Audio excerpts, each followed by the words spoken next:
이 시간 참빛에 속한 삶이란 제목으로 말씀 전하겠습니다. 세상에는 빛과 어둠이 공존하고 있습니다.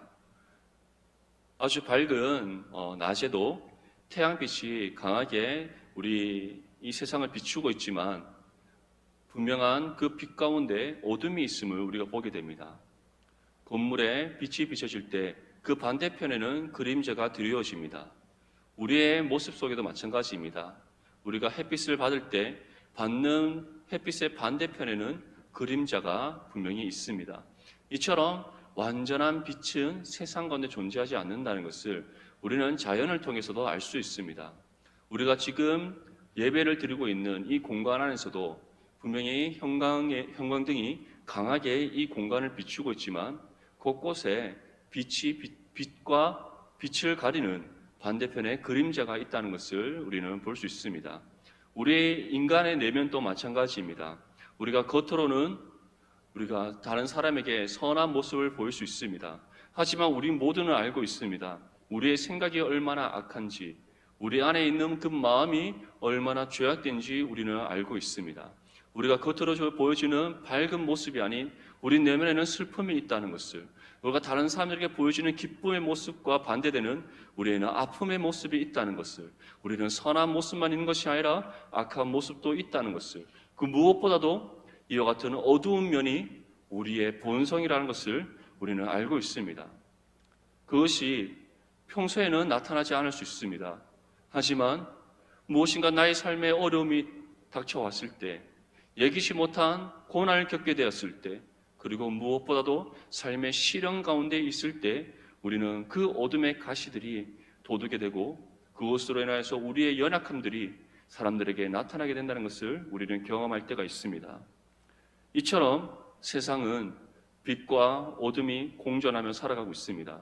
그런데 결코 어둠과 공존할 수 없는 분이 계십니다. 그분은 바로 참 빛이신 하나님이십니다. 하나님은 어둠이 없으되 전혀 없으신 분입니다. 그 어떤 죄가 없으신 분입니다. 그 어떤 악이 없으신 분입니다. 완전한 선하신 분, 완전한 의로우신 분, 완전한 거룩하신 분이 바로 하나님이심을 하나님께서는 성경을 통해 우리에게 전하고 있습니다. 그 하나님께서 자신만 의로운 것으로 그치지 아니하시고 자신만 선하고 거룩한 것으로 그치지 아니하시고 지금 우리를 부르셔서 우리를 구원하심으로 자신의 선과 의와 거룩을 우리로 하여금 갖게 하셨음을 믿습니다. 아멘. 우리는 그러한 하나님께 속한 그의 자녀들입니다. 우리가 하나님께 속했다는 것, 우리가 구원받았다는 그 사실이 이전에 우리는 어둠 가운데 있었으나 우리는 이전에 완전한 선을 이룰 수 없었고 의를 이룰 수 없었고 거룩한 삶을 살아갈 수 없었으나 구원의 은혜로 우리가 다시 태어났기에, 우리가 다시 살아났기에, 우리의 모든 죄의 문제가 해결되었기에 우리는 하나님의 선과 의와 거룩하심 가운데 살아갈 수 있다는 사실을 온전히 믿을 수 있기를 바랍니다. 그렇다면 우리는 어떻게 참 빛이신 그리고 참 의로우시고 완전한 선이시고 거룩하신 하나님께 속한 존재가 되었는가? 다른 방법은 없습니다. 오직 우리의 유일하신 구원자 되시는 예수 그리스도를 믿음으로 우리가 구원받아 하나님의 참빛 가운데 거하게 됐다는 사실을 믿을 수 있기를 바랍니다. 하나님께서는 이 일을 이루시기 위해 자신의 독생자이신 예수 그리스도를 이 땅 가운데 보내셨습니다. 사도 요한은 계속해서 우리에게 증언합니다. 참빛이 이 땅 가운데 비추었다. 그런데 그 빛은 말씀이 육신이 되어 이 땅 가운데 오신 바로 우리 주 예수 그리스도이시다라는 것을 우리에게 말씀하고 있습니다. 왜 이것을 계속해서 반복해서 우리에게 전하는가? 바로 그만큼 예수 그리스도께서 우리의 구원자 되신다는 사실, 그리고 예수 그리스도께서 우리와 동일한 육신의 몸을 입고 이 땅 가운데 오셨다는 사실, 그리고 그가 진정한 이 땅 가운데 오신 메시아이시며 참빛으로 오셔서 우리의 어둠을 물리쳤다는 것이 우리의 구원에 있어서, 우리의 믿음의 삶에 있어서 너무나도 중요하기 때문입니다. 세상은 계속해서 그것을 틀렸다라고 말하려고 합니다. 그것이 사실이 아니다라고 우리를 설득하려고 합니다. 계속해서 성경을 왜곡시키고 우리의 믿음을 훼손시키려고 만듭니다. 그리고 실질적으로 지금 많은 젊은이들이, 특별히 많은 것을 배우고 많은 사회적 지위를 가졌다고 하는 신앙인들이 바로 그러한 왜곡된 가르침에 빠지고 있다는 것, 그것을 우리는 눈으로 보고 있고 또 우리가 뉴스를 통해 우리는 접하고 있습니다. 지금 한국에 얼마나 수많은 이단들이 있습니까? 교회에 잘 다니고 있던 성도들이 어느 순간에 교회를 나오지 않습니다. 그런데 그들이 다른 교회로 옮기거나 아니면 다른 이유로 실족해서 나오는 것이 아니라 교회에 불만을 품고 그리고 그들이 떠나간 그 자리에 바로 그들이 거짓된 가르침에 빠져 있다는 것을 우리는 볼 때가 있습니다. 왜 그러한 일들이 일어나는가? 결국에는 참빛으로 오신 예수 그리스도를 향한 우리의 믿음이 바로 서지 못하기 때문입니다. 그 믿음은 오직 말씀의 진리 가운데 서야 되는데 말씀의 진리를 근거로 하기보다 세상이 우리에게 주는 달콤한 거짓된 가르침을 그들은 더 쉽게 받아들이기에 이러한 일들이 계속 일어나는 겁니다. 우리 넘치는 교회의 모든 성도님들은 진정으로 예수 그리스도께서 참빛으로 이 땅에 오셨다는 그 사실을 온전히 믿을 수 있기를 바랍니다. 말씀을 근거로 하여 그 믿음 가운데 굳게 설 수 있기를 바랍니다. 그래서 그 어떤 파도에 요동하지 아니하고 그 어떤 세상의 풍파에 흔들리지 아니하고 믿음 가운데 굳게 서서 진리로 싸워 승리하는 저와 여러분들이 될 수 있기를 축복합니다. 사도 요한은 이제 어둠이 지나가고 참빛이 우리에게 비쳤음을 전합니다. 여기에서 참빛은 바로 예수 그리스도이십니다. 세상에 참빛으로 오신 그 예수 그리스도, 그가 이 땅에 오셨을 뿐만 아니라 우리에게 새 계명을 주었음을 우리에게 말씀하고 있습니다. 우리 본문 7절과 8절 말씀을 함께 읽겠습니다. 시작. 사랑하는 자들아, 내가 새 계명을 너희에게 쓰는 것이 아니라 너희가 처음부터 가진 옛 계명이니 이 옛 계명은 너희가 들은 바 말씀이거니와 다시 내가 너희에게 새 계명을 쓰노니 그에게와 너희에게도 참된 것이라. 이는 어둠이 지나가고 참빛이 벌써 비침이니라. 아멘. 사도 요한은 사랑하는 믿음의 성도들을 향해 다음 것을 전합니다. 내가 너희에게 새 계명을 쓰고 있다. 근데 이 새 계명은 어디에서 새롭게 주어진 계명이 아니라 너희가 이전부터 알고 있던 옛 계명이었다라는 것을 전합니다. 사실 예수님께서는 이미 이 새 계명을 벌써 우리에게 가르쳐 주셨습니다. 사도개인과 부활 논쟁을 하신 이후에 바리새인들이 예수님을 찾아갑니다. 찾아가서 예수님께 묻습니다. 예수님, 율법의 모든 계명들 중에서 제일 첫째 되는 계명이 무엇입니까? 그 질문에 예수님께서는 다음과 같이 대답하십니다.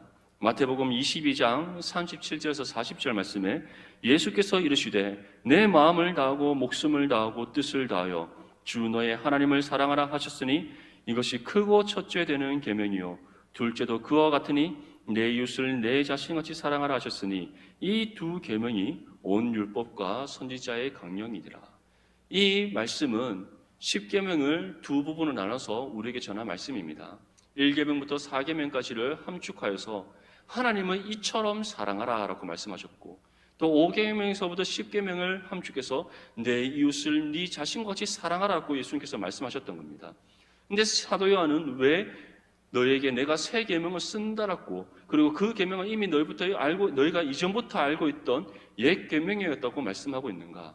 바로 예수 그리스도를 통해 성취되어진 이 율법이 진정으로 우리의 삶 가운데 이제는 우리의 구원을 위한 것이 아니라 우리가 하나님 자녀됨을 세상 가운데 온전히 증거하기 위해 우리가 지켜야 될 새롭게 주어진 계명이다라는 것을 전하기 위해서입니다. 이전에 이스라엘 백성들, 예수 그리스도께서 이 땅 가운데 오셔서 구속의 사역을 성취하기 이전에 이스라엘 백성들은 율법을 지키는 이유가 구원을 이루기 위해서였습니다. 그런데 그들은 율법의 준수를 통해 구원을 이루지 못했습니다. 그것을 이루지 못함이 계속해서 그들이 실패하고 넘어지고 하나님의 심판을 받고 나중에는 나라를 잃어버리는 그러한 상황까지 이르는 그 모습을 통해 하나님께서 우리에게 분명히 증거하셨습니다. 그런데 예수 그리스도께서 오셔서 율법을 완성하셨습니다. 우리의 죄를 대신하여 자신의 생명을 하나님께 드리시는 그 십자가의 죽음을 통해서 그리고 약속대로 3일 만에 부활하시는 그 사건을 통하여서 모든 율법을 이루셨습니다. 모든 율법의 이름은 바로 우리가 율법의 준수를 통해서 구원받는 것이 아니라 예수 그리스도를 믿음으로 구원받는 그 은혜의 역사가 이루어졌음이 바로 율법이 완성되었다는 것, 율법이 온전히 이루어졌다는 것에 대한 증거라는 것을 성경은 우리에게 전하고 있습니다. 그러한 믿음의 사실을 기초로 하여 사도 요한은 전하는 겁니다. 이제는 너희가 예수께서 우리에게 주신 새 계명, 율법을 온전히 이루심으로써 우리에게 주신 이 새 계명을 우리가 다시 힘써 지켜야 되는데, 그것을 우리가 지켜야 되는 이유는 구원을 이루기 위함이 아니라 이제는 구원받은 하나님의 자녀로서 합당한 삶을 살아가기 위해 하나님을 온전히 사랑하고 우리의 이웃을 내 몸과 같이, 내 자신과 같이 사랑하는 이 새 계명을 우리가 온전히 지켜야 됨을 우리에게 말씀하고 있는 겁니다. 지금 이 시대는 사랑이 메말라가는 시대라고 할 수 있습니다. 사회가 점점 현대화가 되어가면서 한국 사회도 개인주의화가 되어가고 있습니다. 다른 사람이 나의 프라이버시를 침범하는 것을 용납하지 못하는 시대가 되어오고 있습니다. 이것은 나이에 많고 적음, 세대 간의 그런 문제가 아닙니다. 이제는 나이가 많으신 분이든 또 청년들이든 청소년들이든 어느 세대를 말할 것 없이 자신의 개인의 프라이버시를 존중하는 것이 하나의 문화가 되어 있습니다. 그런데 지금 코로나19라는 이 시대적인 상황으로 인해서 개인주의화는 더욱더 급속하게 이루어지고 있습니다. 그러한 상황이 계속해서 지속되면서 개인의 삶은 다른 사람들과 싸울 일도 없고 부딪힐 일도 없고, 그리고 관계로 인하여서 갈등할 이유도 없어서 편할 수 있겠지만 그만큼 이 사회가 피폐해져 가고 있다는 것, 사랑이 메말라가고 있다는 것, 더 이상 누군가를 위해 내 자신을 희생하고 헌신하는 모습을 찾아볼 수 없는 그런 안타까운 사회 속에서 우리는 살아가고 있습니다. 그러한 현실 속에서 우리는 이 말씀으로 다시 우리 삶을 한번 돌아볼 수 있기를 바랍니다. 우리는 이러한 시대적 상황 속에서 우리에게 주어진 새 계명, 하나님을 온전히 사랑할 뿐만 아니라 우리의 이웃을 내 자신과 같이 사랑하는 이 계명을 우리는 어떻게 지켜야 하는가? 이렇게 피폐해져 가고 있고 사랑이 메말라져 있는 이 시대에서 우리는 어떻게 그리스도의 사랑으로 다시 이 상황을 극복해 나갈 수 있는가? 어떻게 이 시대를 바꿔나갈 수 있는가? 진정한 우리에게 세상의 사랑, 육신의 감정의 사랑이 아닌 그리스도의 사랑이 우리에게 필요함을 우리는 세상 가운데 어떻게 증거할 수 있는가? 우리가 고민하며 또 우리 자신을 하나님 앞에 내어놓고 기도할 수 있는 오늘 이 시간이 될 수 있기를 바랍니다. 사도 바울은 우리에게 이와 같이 전합니다. 에베소서 5장 8절 말씀에 너희가 전에는 어둠이 되니 이제는 주 안에서 빛이라, 빛의 자녀들처럼 행하라. 우리는 이 시대의 어둠을 물리칠 수 있어야 됩니다. 그 어둠을 물리치는 방법은 바로 하나님께서 우리에게 주신 이 계명을 지켜 행함으로써 하나님의 영광의 빛을 비추는 것밖에 없습니다. 다른 무엇으로 우리는 세상의 어둠을 물리칠 수 없습니다. 세상의 어둠을 물리치고 하나님의 살아계심을 증거할 수 있는 유일한 방법은 예수 그리스도께서 우리에게 주신 이 새 계명, 하나님의 사랑과 이웃 사랑을 실천하는 것밖에 없음을 기억할 수 있기를 바랍니다. 하나님께서는 단순히 너희는 나를 사랑하라, 너희 이웃을 네 자신같이 사랑하라고 말씀하신 것이 아닙니다. 그 사랑을 어떻게 우리가 세상 가운데 실천하여서 하나님의 영광을 나타낼 수 있는지 하나님께서 기록된 말씀을 통해 우리에게 세세하게 전하고 있습니다. 그리고 우리가 그러한 믿음의 삶을 살아가지 못할 때 하나님께서는 얼마나 마음 아파하시는지, 그것이 하나님 앞에 얼마나 불순종한 삶인지를 또한 하나님께서 말씀을 통해 우리에게 전하고 있습니다. 한번 성경을 꼼꼼히 읽어보십시오. 창세기부터 요한계시록까지 이 모든 성경을 읽을 때 우리는 하나님의 놀라운 구속의 계획들을 발견하게 됩니다. 그 구속의 계획 속에서 하나님께서 자신의 뜻을 이 땅 가운데 어떻게 이루셨는지를 우리는 깨닫게 됩니다. 그리고 그 안에 우리를 향한 하나님의 사랑이 얼마나 크고 깊고 놀라운지를 우리는 경험하게 됩니다. 하나님께서 세상을 창조하신 이유, 그리고 타락한 이 세상을 구원하시기 위해 자신의 독생자를 이 땅 가운데 보내신 이유, 하나님의 독생자이신 예수 그리스도께서 십자가를 지신 이유, 그리고 약속대로 3일 만에 죽음을 이기시고 부활하신 이유, 그리고 다시 내가 이 땅 가운데 오겠다라고 우리에게 약속하신 그 모든 이유가 바로 우리를 향한 사랑 가운데 행하신 일이라는 사실을 믿을 수 있기를 바랍니다. 그것이 바로 우리를 향한 하나님의 사랑이요, 하나님께서 그 사랑을 이처럼 구속의 계획과 성취를 통해 우리에게 나타내 보이셨습니다. 우리는 그 사랑을 안에서 예수 그리스도를 믿음으로 구원받은 하나님의 자녀들입니다. 그러한 우리들을 향해 지금 말씀하고 있는 겁니다.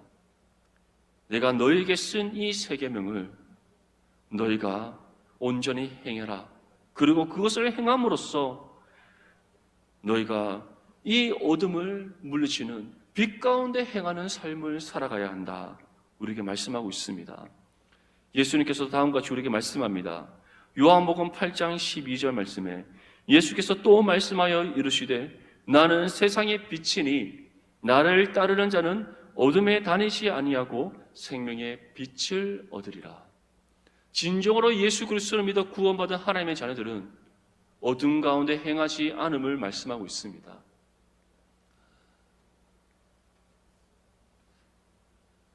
작년 여름 휴가 때 울진 쪽으로 여행을 다녀왔습니다. 시골이어서 그런지 가로등이 별로 없더라고요. 차를 몰고 가는데 가로등이 없으니까 아주 깜깜한 시골길을 오랜만에 한번 달려봤습니다. 어두운 깜깜한 길을 혹시 홀로 걸어보신 적이 있습니까? 저는 군대에 있을 때 제가 있었던 부대가 치악산 산자락에 있었습니다. 원주에 있었는데 혹한기 훈련 때 이제 야간 행군을 하지 않습니까? 그때 깜깜한 치악산 길을 걷는데 정말 한치 앞이 보이지 않는 거예요. 발을 한 걸음 한 걸음 디뎌야 되는데 산길도 험한데 앞에 저의 앞에 가는 그 사람 뒷공무니만 쳐다보고 가야 되는 상황인 겁니다. 만약에 잠깐 졸거나 또 그 사람과 간격이 벌어지면은 길을 찾아갈 수 없을 정도로 아주 깜깜한 그러한 밤길을 행군을 통해서 한번 걸어본 적이 있습니다. 그러한 길을 걸을 때 여러분들은 어떤 생각이 듭니까? 누구나 두려운 마음들이 들게 될 것입니다. 그리고 그 길을 빨리 지나가기를 원할 겁니다. 내가 원하는 종착지에 빨리 도착하기를 원하는 그런 마음들이 우리 마음속에 일어날 것입니다. 어느 누구도 어두운 밤길을 홀로 걸어가는데 아무런 두려움 없이 담대하게 걸어갈 수 있는 사람은 없을 겁니다. 물론 지금 이 도시의 밤은 수많은 조명빛들로 인해서 환합니다. 하지만 빛이 없다고 생각해 보십시오. 그냥 달과 별에 통해서 비춰지는 그런 밤하늘의 달과 별들의 빛만 의지해서 그 캄캄한 밤길을 걸어간다고 생각해 보십시오. 한치 앞도 보이지 않고 내가 지금 바른 길로 걸어가고 있는지 확인조차 할 수 없는 그 어두운 길, 누구나 두려움에 빠질 수 있습니다.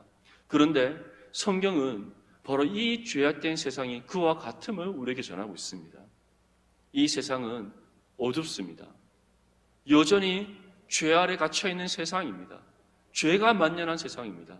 그런데 그 죄의 짙음은 아담의 범죄 이후에 지금까지 동일합니다. 한 번도 그 색깔이 옅어진 적이 없습니다. 언제나 동일한 아주 어둡고 짙은 그런 죄악된 세상임을 성경은 우리에게 전하고 있습니다. 그리고 세상의 공중권세 잡은 자와 같은 악의 무리들이 믿음의 성도들을 해치기 위해 우리로 하여금 믿음의 자리를 떠나도록 만들기 위해 양의 탈을 쓰고 우리 가까이에 다가오고 있음을, 그리고 이미 우리 곁에 있음을 경고하고 있습니다. 그것을 우리가 분별할 수 있는 방법은 우리가 예수 그리스도의 빛 가운데 거하는 것밖에 없습니다. 예수님께서 말씀하신 것처럼 나는 세상의 빛이니 나를 따르는 자는 어둠에 다니지 않는다라고 말씀하신 것처럼 우리 스스로가 빛 가운데 거하여서 빛을 향해 나아갈 수밖에 없다는 겁니다. 우리가 예수 그리스도 안에서 주님께서 가라 명하신 그 빛의 길을 따라 믿음으로 순종하며 나아갈 때 우리의 삶을 통해 그들의 어둠이 드러나게 됩니다. 우리의 삶을 통해 세상의 어둠이 구별되게 됩니다. 우리의 삶을 통해 이제는 하나님께서는 그의 영광의 빛을 비추어 어둠을 물리칠 것임을 우리에게 약속하고 있습니다. 우리 넘치는 교회 모든 성도님들은 예수 그리스도께 속한 빛의 자녀로서 언제나 빛 가운데 거할 수 있기를 바랍니다. 주님께서 가라 명하신 그 진리의 빛의 길을 따라 나아갈 수 있기를 바랍니다. 그리고 무엇보다 하나님께서 우리에게 주신 새 계명, 하나님의 사랑과 이웃 사랑의 실천을 통해 하나님의 영광의 빛을 비추어 모든 어둠을 물리치는 진정한 세상의 빛의 역할을 감당하는 저와 여러분들이 될 수 있기를 바랍니다. 우리 본문 9절 말씀을 함께 읽겠습니다. 시작. 빛 가운데 있다 하면서 그 형제를 미워하는 자는 지금까지 어둠에 있는 자요. 사도 요한은 우리에게 경고합니다. 너희가 진정한 하나님의 자녀이냐? 너희가 진정으로 구원받은 하나님의 자녀이냐? 그렇다면 너희는 결코 너희 형제를 미워해서는 안 된다. 빛 가운데 있다 하면서 형제를 미워한다는 것은 너희의 삶이 거짓임을 스스로 드러내는 죄이기 때문이다라고 우리에게 말씀하고 있습니다. 우리 옆에 있는 성도님들 한번 바라보십시오. 바라볼 때 어떤 마음이 듭니까? 형제를 사랑함이 정말 여러분들의 삶의 가장 기쁨이십니까? 그 모습을 바라보는 것만으로도 여러분들 마음속에 기쁨이 넘쳐나십니까? 사실 저는 전형적인 경상도 남자이기 때문에 감정 표현을 잘 하지 못합니다. 그래서 좋으면 좋다, 싫으면 싫다 그런 말을 잘 하지 못합니다. 그리고 청년의 때 가장 하기 싫었던 것이 앞뒤 좌우로 바라보고 주님의 사랑으로 사랑합니다라고 이제 시키는 걸 제일 싫어했습니다. 사랑한다라고 말하는 것이 너무 힘든 거예요. 그런데 말씀을 이제 전하는 위치에 서서 하나님의 말씀을 전할 때 제가 여러분들에게 처음 이제 설교하기 전에도 그렇고 또 찬양 드리기 전에도 제가 여러분들에게 이렇게 부탁드렸지 않습니까? 앞뒤 좌우를 바라보고 주님의 사랑으로 사랑합니다라고 인사하자. 이렇게 지금은 조금 많이 편해졌지만 여전히 어려울 때가 있습니다. 이렇게 앞에 서서 하는 것과 그 자리에 앉아서 옆에 있는 분들에게 사랑의 고백을 하는 것은 좀 다른 것 같아요. 그런데 우리는 그 고백을 아끼지 않아야 됩니다. 언제나 우리의 형제를 바라볼 때 주님의 마음으로 우리가 품을 수 있어야 되고 주님의 눈으로 바라볼 수 있어야 되고 주님의 사랑으로 서로 사랑함을 고백할 수 있어야 됩니다. 우리 넘치는 교회에는 정말 빛 가운데 거하는 모든 하나님의 자녀들로서 우리가 형제를 미워하는 것이 아니라 내가 가진 육신의 눈의 기준으로 형제들을 판단하고 평가하는 것이 아니라 주님의 마음으로 품고 주님의 사랑으로 사랑하고 주님 안에서 주님의 사랑 가운데 서로 온전히 섬기는 우리 넘치는 교회 모든 성도님들이 될 수 있기를 축복합니다. 본문 10절과 11절 말씀 다음과 같이 우리에게 전합니다. 그의 형제를 사랑하는 자는 빛 가운데 거하여 자기 속에 거리낌이 없으나 그의 형제를 미워하는 자는 어둠에 있고 또 어둠에 행하며 갈 곳을 알지 못하나니 이는 그 어둠이 그의 눈을 멀게 하였습니다. 우리가 형제를 미워하는 것, 상대방의 허물을 계속 들춰내는 것, 상대방의 눈 속에 보이지 않는 티끌을 빼내려고 우리가 집중하는 것, 이러한 모든 우리의 죄의 행실들이 왜 우리의 삶 가운데 일어나는가? 바로 어둠이 우리의 눈을 멀게 했기 때문이다라고 말씀하고 있습니다. 우리는 구원의 은혜를 받았습니다. 우리의 영혼에는 새로운 생명이 주어졌습니다. 그리고 우리는 다시 거듭난 존재가 되었습니다. 하나님의 자녀로서 신분과 권세를 받았고 더 이상 죄 아래 갇힌 자들이 아닌 예수 그리스도께 속한 믿음의 성도로서의 삶을 우리는 살아가고 있습니다. 하나님의 형상이 회복되어진 하나님의 자녀로서 하나님의 선하심, 하나님의 의로우심, 하나님의 거룩하심, 하나님의 영광을 세상 가운데 나타낼 수 있는 그런 능력이 우리 가운데 부여져 있습니다. 그런데 우리는 여전히 육신의 연약함을 입고 있습니다. 우리가 나이가 들어갈수록 육신이 노쇠해져 간다는 것, 우리에게 주어진 육신의 삶의 끝이 다가온다는 것, 그 어느 누구도 육신의 죽음을 우리가 피할 수 없다는 것, 그것이 바로 여전히 우리는 육신의 연약함을 입고 있고 부패한 육신을 입고 이 땅 가운데 살아가고 있다는 것에 대한 증거입니다.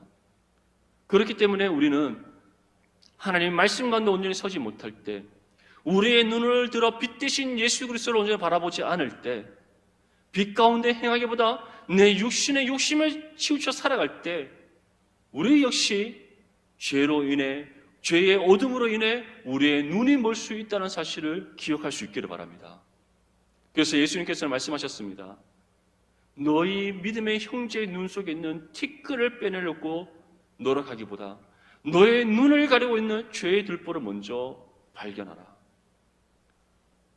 우리는 누구나 할 것 없이 우리 스스로 우리가 알지 못한 채 죄의 들보로 우리의 눈이 가려질 수 있습니다. 그렇기 때문에 우리는 늘 기도해야 됩니다. 하나님, 나의 육신의 연약함과 나의 육신의 죄악됨을 주님 용서하여 주시옵소서. 나의 눈을 가리고 있는 죄의 어둠을 물리쳐 주시옵소서. 나의 눈을 가리고 있는 주님 죄의 들보를 주님 발견하고 그것을 빼내게 하여 주시옵소서. 하나님의 눈으로 형제를 바라보게 하시고 하나님의 마음으로 이웃을 품게 하시고 주의 사랑으로 한 몸 이룬 형제와 이웃을 사랑하게 주시옵소서. 우리는 날마다 그러한 기도를 쉬지 않고 하나님 앞에 드려야 될 줄 믿습니다. 우리가 그 기도를 드릴 때 하나님께서는 우리의 눈을 정결케 하십니다. 주의 눈으로 한 몸이는 형제와 이웃을 바라보게 하십니다. 하나님의 마음으로 한 몸이는 형제와 이웃을 품게 하십니다. 예수 그리스도의 십자가의 사랑으로 한 몸이는 형제와 이웃을 온전히 사랑하게 하십니다. 그러한 우리의 삶을 통해 하나님께서는 이 세상의 어둠을 물리치게 하십니다. 하나님의 살아계심을 증거하게 하십니다. 무엇보다 예수 그리스도의 복음이 우리의 삶을 통해 증거되게 하셔서 하나님의 나라와 뜻을 이루시는 전능하신 하나님이신 줄 믿습니다. 그 믿음이 우리에게 필요하고 또 그 믿음의 삶을 살아가야 될 의무가 우리에게 주어져 있습니다. 우리 모두는 스스로의 수고와 노력으로 구원받은 것이 아닙니다. 우리는 구원받을 만한 자격 없는 존재들이었습니다. 하나님께서는 정말 한량없는 그 긍휼하심의 은혜 가운데 우리를 먼저 사랑하셨고 그 사랑 안에서 우리를 부르셔서 구원해 주셨음을 믿습니다. 우리는 모두는 그 그리스도의 십자가의 사랑에 빚진 존재들이요 또 하나님의 은혜에 빚진 사람들임을 성경은 분명히 우리에게 전하고 있습니다. 그러한 우리에게 주어진 믿음의 의무는 예수 그리스도를 통해서 우리에게 주신 세계며 하나님을 온전히 사랑하고 한 몸이는 형제와 이웃을 내 자신같이 사랑하는 그 믿음의 의무를 우리는 감당해야 됩니다. 그것을 우리가 감당할 때 하나님께서는 우리의 삶을 통해 세상의 어둠을 물리치시고 이 땅 가운데 하나님의 나라가 온전히 이루게 하시는 그 은혜의 역사를 우리로 하여금 경험케 하십니다.